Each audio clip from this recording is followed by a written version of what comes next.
всички! Днешното видео ще бъде грим за отново на училище.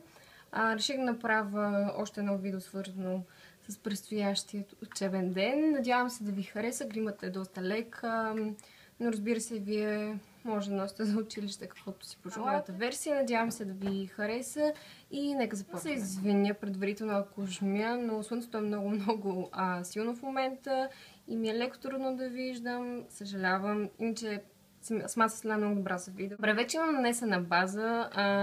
Първо използвах CC крема на Bioten, All-in-One Perfection, без парабени, 100% натурален. Моят цвят е светъл, много добър CC крем, има добро покритие. Бих казала леко към средно. Цветът ми е малко съвсем леко розов, но не твърде. Завършкът му е много озаряващ. Мисля, че е перфектен за хора, които имат по-суха кожа. И същото нещо, което много ми харесва е, че адски много увлажнява кожата. В момента моите кожа са леко и бели, добре, че се не вижда на камерата. Един наистина много добър продукт. Определено ще го използвам доста, особено за училище. Върху него поставих малко коректор, този от Rimmel Wake Me Up, който знаете, че аз много харесвам. Поставих го под очите и по всякакви пъпчици, които имам, или белези по лицето. Разбира се, вие ако нямате нужда от повече покритие, може да пропуснете коректора, но на мен ми трябва. Малко пудра, тази от Rimmel Stay Matte под очите ми. Нямам никаква по лицето, защото кожата ми, както казах, е много суха и се бели. За да може да запечатам фоните на коректора, използвах спреят ми от Urban Decay Chill. Не е най-достъпният като цена, но знам, че Elf има такъв спрей, NYX имат дори няколко. То може да намерите, ако не харесвате да използвате пудра. Ще да сложите тази диадемка, няма се не ми пречи. И слънцето вече не е толкова силно залязва. Yes. Добре, преминаваме към останалата част от лицето. Според мен кръвнообразните продукти седат най-естествено. Както казах, моята кожа е много суха. Затова пудрените продукти не са опция за мен. В момента ще използвам единственият ми за сега кръвнообразен руж, този от Юн. Цветът е B06 с ето такава четка от Real Techniques. Този руж е много омазан и допълва за озареният вид на лицето.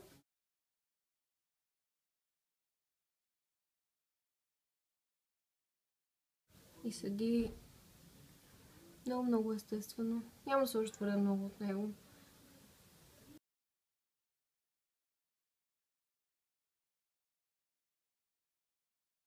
Реших да махна диадемката, защото ми пречеше. Добре, следващия продукт и последен, който ще поставим на бронзираща основа от Bourjois, всъщност това е бронзан под формата на мус. Поставя се същата четка, взимам ето така и да, поставям го. Когато веднага го нанесете на кожата, малко оранжевене.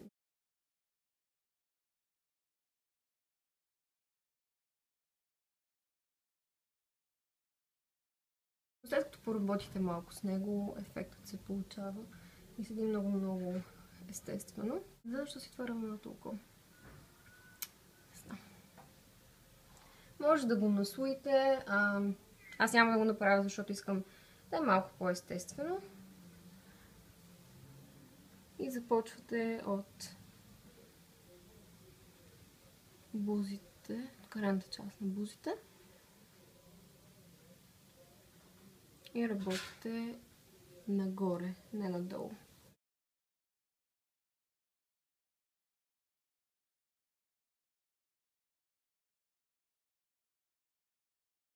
И лицето в момента е много затоплено заради този бронзант. Преминаваме към очите, които не са малко база. Ако вие нямате мазни клепачи, може и да пропуснете, но на мен ми се налага, за съжаление.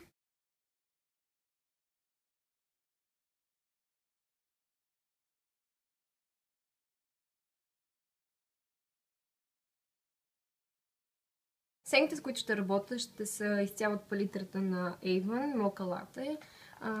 Ето така изглежда. И цветовете, които ще използвам, са ето тези два. Единият е средно тъмен кафяв матов цвят, а другият е светъл, леко блестящ. И ще взема първо светлият цвят с плоска четка и просто ще го поставя по целият клепач.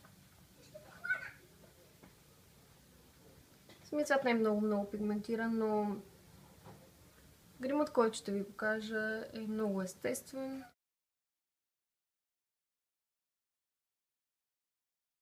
Сега с пухкава четка ще взема матовия цвят и ще го поставя във външния край и в сгъвката.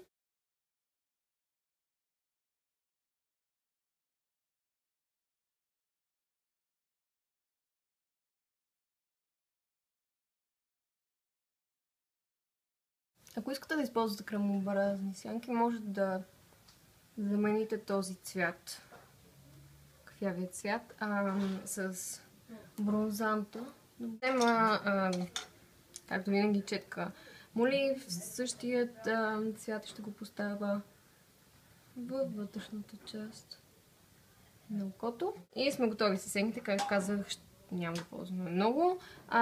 Ще завърша с спирала, ще използвам тази от Essence, Lash Mania Reloaded, която знаете, че много харесвам. Имам от много дълго време, все още не е изсъхнала. Може би защото като за начало тя си беше доста течна. Виждате, че наистина придава доста дължина на миглите.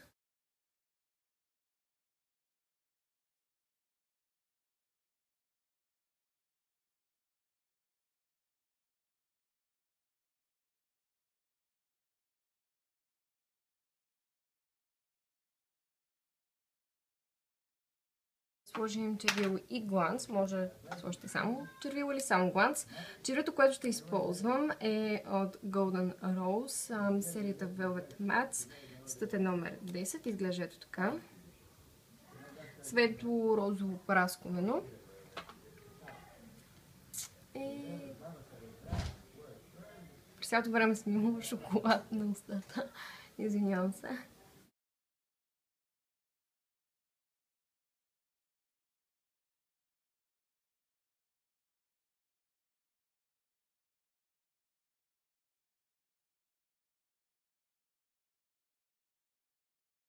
Тези червила са много пигментирани.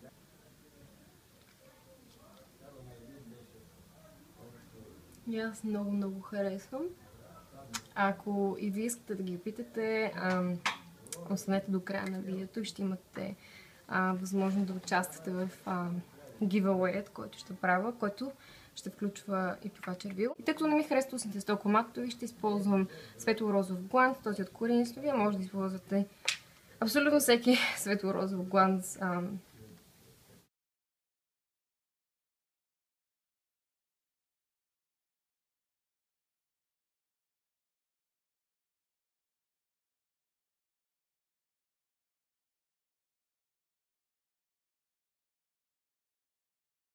Няма да запълня гъжите си, само леко ще ги среша, като използвам спулито, което идва с моливът ми от Анастазия.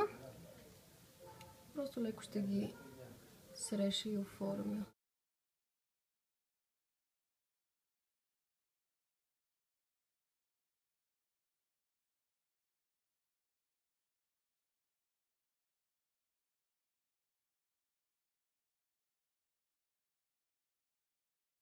Миналата седмица в неделя достигнах 500 абоната, за което съм адски развълнувана и съм ви страшно благодарна на всичките. Знам, че 500 не изглежда като голямо число в сравнение с другите ютубери, които имат по милиони абонати, но повярвайте ми, това е нещо, което съм искала да започна да правя от много дълго време и не мисля вече да спирам.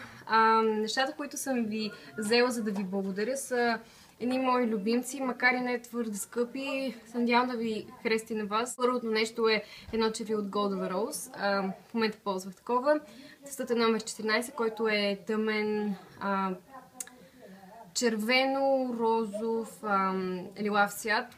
Перфектен за сезон, в който навлизаме, есента. Годзила идва. Следващото нещо, което съм ви взела е Сиси кремът на Бютен, който използвах и който казах, че много харесвам. Стът е светъл, но не е прекалено светъл. Надявам се да проработи с доста хора. Наистина много харесвам. Седяцки, естествено, много озарява лицето и е без парабени. И последно нещо, което ще имам възможност да спечелите, е един от силиконовите моливи на Impala. Избрах просто черен цвят, защото е най-общият. Но знаете колко много ги харесвам и се надявам и на вас да ви харесат. Затова, ако искате да спечелите ето тези три неща, просто се абонирайте за канала ми, харесайте това видео. Имате възможност да спечелите тези три мои любими неща. Просто трябва да се абонирате за този канал, да харесате това видео, да коментирате видеото, като ми кажете долу в коментарите кое е вашето любимо червило в момента. Надявам се видеото да ви е харесало. Не е много голям giveaway, но е от сърце. И наистина това са продукти, които аз харесвам и използвам. Това видео, ако ви е харесало, абонирайте за канала ми, ако вече не сте, следвайте ми в Instagram. Линкът е долу в описанието и ще се видим в следващото ми видео. Чао!